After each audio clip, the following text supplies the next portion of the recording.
O atual vice-presidente executivo da Embraer, John Slattery, de 50 anos, foi indicado para ser o presidente e CEO da Joint Venture, a nova empresa que será criada em parceria com a Boeing. O executivo atualmente também comanda a aviação comercial da Embraer.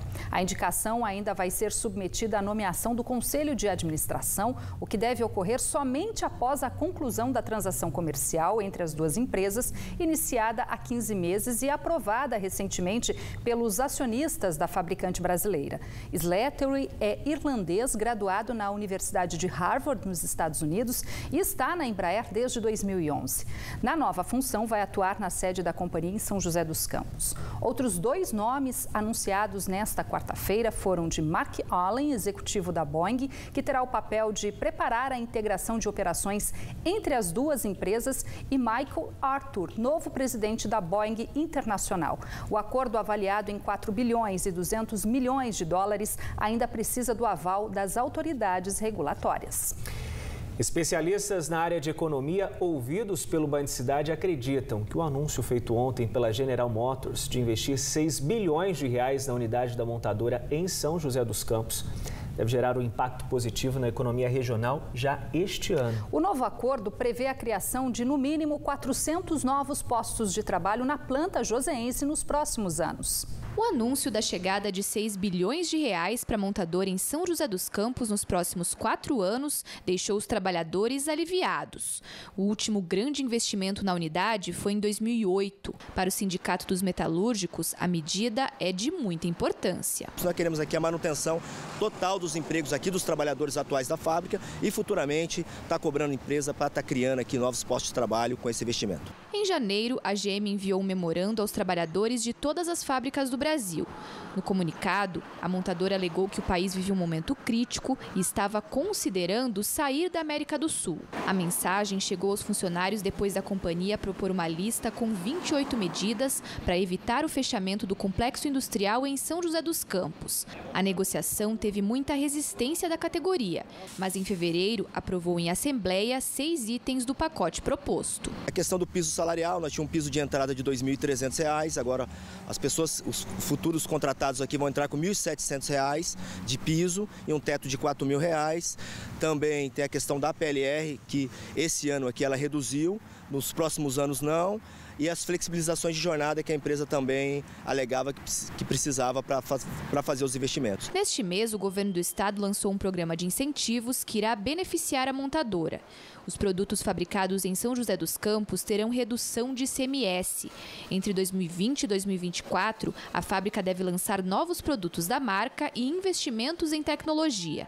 Além disso, 1.200 novos empregos devem ser gerados nas duas plantas. De acordo com especialistas, o aumento na geração de empregos irá acontecer de forma gradativa, já que os investimentos anunciados devem ser aplicados aos poucos. No entanto, a previsão é que os primeiros sinais de melhora na economia da região apareçam até o fim deste ano. 1.200 empregos, entre diretos e indiretos, 400 na planta, e outros 800 indiretos. E isso, logicamente, aumentando a renda da população. Logicamente, o empresariado da cidade e também da região, vendo essa confiança que a GM está aplicando em São José, ele acaba indo de carona e também investindo. E, logicamente, isso será bastante benéfico para a cidade. Outra novidade no mercado automobilístico entrou em vigor a partir desta terça-feira. O Brasil e o México agora têm livre comércio de carros leves e autopeças. Isso significa que os dois países poderão exportar e importar esses produtos sem qualquer barreira comercial, como cotas. Antes, o acordo previa limites definidos para isenção de impostos. Segundo o consultor, essa liberdade no setor deve trazer benefícios aos dois países. Apesar que a fabricação de veículos no México, eles não têm uma carga de impostos tão grande, a mão de obra lá é mais barata que aqui, a pressão sindical é mais barata, tudo isso favorece o custo e, logicamente, o preço do produto mexicano, que também tem uma qualidade um pouco superior à do Brasil. Mas essa concorrência, praticamente assim, isso aí acaba trazendo benefícios para os dois lados. E em pouco tempo isso deverá se ajustar e eu vejo com bons olhos para os dois lados. E a gente segue falando sobre esse novo investimento anunciado pela GM e também dos impactos para a cadeia automotiva da região do novo acordo de livre comércio entre Brasil e México para importação e exportação de veículos e autopeças, sem qualquer barreira comercial e que começou a vigorar esta semana.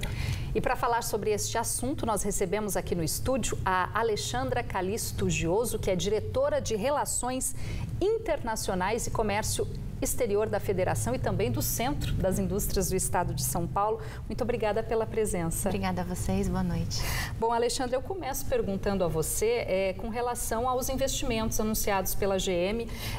A gente viu aí na reportagem, né, que em princípio tudo traz, né, um retorno positivo, né, esse novo investimento, mas ele vai ter uma duração aí de mais ou menos 4 anos, ou seja, vai ser bom por um período, mas já é bom, né, a empresa também já ir pensando lá na frente, a partir de 2024. Eu acredito muito, né, a região está passando por uma mudança importante, né? Vocês mesmos anunciaram agora a questão da Boeing, então são investimentos importantes e mais a GM, então, para a felicidade da região. Então, a Fiesp e a Ciesp vê isso com num momento muito propício, né? Então, a região vai passar realmente por uma readequação, inclusive nas questões de estrutura, logística e que a gente precisa realmente olhar para isso. Mas o investimento vem muito em boa hora, né? A manutenção dos empregos, como a gente viu na reportagem, é bastante importante a gente frisar isso e a propiciar a abertura de novos espaços aí de trabalho para novas famílias aí. Então, o investimento, sim, vem de grande importância para a região neste momento. Né? Agora, para a chegada desse investimento, né, Alexandra, a gente vê que a Prefeitura teve que abrir mão de arrecadação de impostos, o Governo do Estado também vai abrir mão de arrecadação de impostos, piso salarial dos funcionários também diminuiu, quer dizer, tem alguma perda aí nesse sentido também? Acredito que, sem dúvida nenhuma, a negociação foi feita com bases para resguardar aqui a questão tributária, né? Inclusive, o próprio governador deu alguns anúncios ontem, né, quando soltou o investimento, a notícia do investimento. Mas a notícia mais importante é que a gente tem aí um investimento bastante importante, né, na ordem de 6 bilhões só para a planta de São José dos Campos, né? E a gente falar de geração de novos postos de trabalho acaba justificando, sem dúvida nenhuma, qualquer concessão que o governo tenha feito em relação à parte tributária.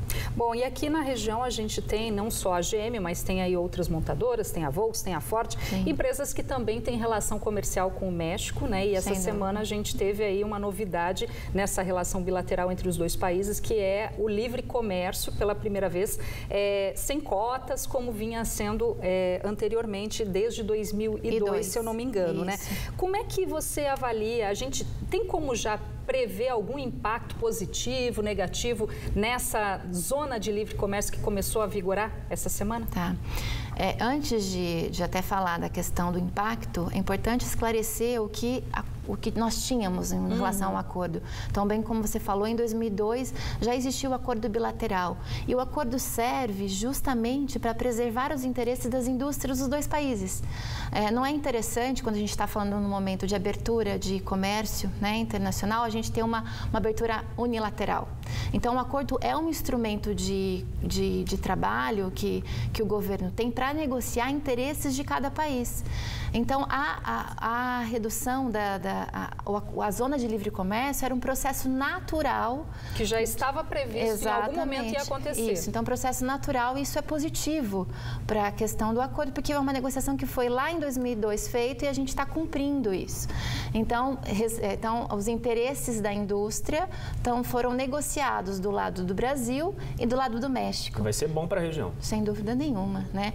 A gente vê, eu acabei olhando também, entendendo um pouquinho a questão do pessoal da associação, que realmente olha para a questão de possível impacto sem a cota da importação, porque o que acontece agora com o acordo é você retirar essas cotas. O imposto já era baixo, já era zero, e agora você não tem mais essa cota de importação. Sim. Então, a gente tem problemas no Brasil de custo Brasil, sem dúvida nenhuma, mas isso não é um problema do acordo. O acordo ele existe para salvaguardar a indústria dos dois países. países. E agora a gente tem que esperar aí para ver como o mercado também vai reagir. Exatamente. Tudo isso. Alexandre, eu gostaria de agradecer a sua participação e pelo esclarecimento aí das informações. Obrigada a vocês. Boa noite. Boa noite. Obrigado pela participação. Vamos agora conferir como é que fica o tempo, porque estamos no outono, começou às 6 horas e 58 minutos. Essa nova estação deve ser marcada pelas chuvas e também pelo calor acima da média dos anos anteriores. Vamos para o mapa.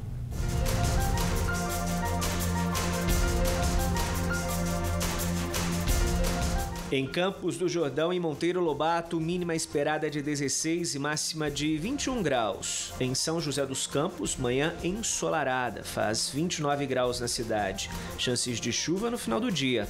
Lagoinha marca a máxima de 27 graus e Areias, no Vale Histórico, registra 28. Rumo ao litoral norte, quinta-feira, com previsão de chuva em Ilhabela e Ubatuba. Máxima prevista por lá de 31 graus. Hoje fez 28 graus em Cruzeiro. Amanhã, a máxima cai para 25. Quinta-feira, com muitas nuvens e previsão de chuva em Caraguatatuba. Máxima de 27 graus na cidade.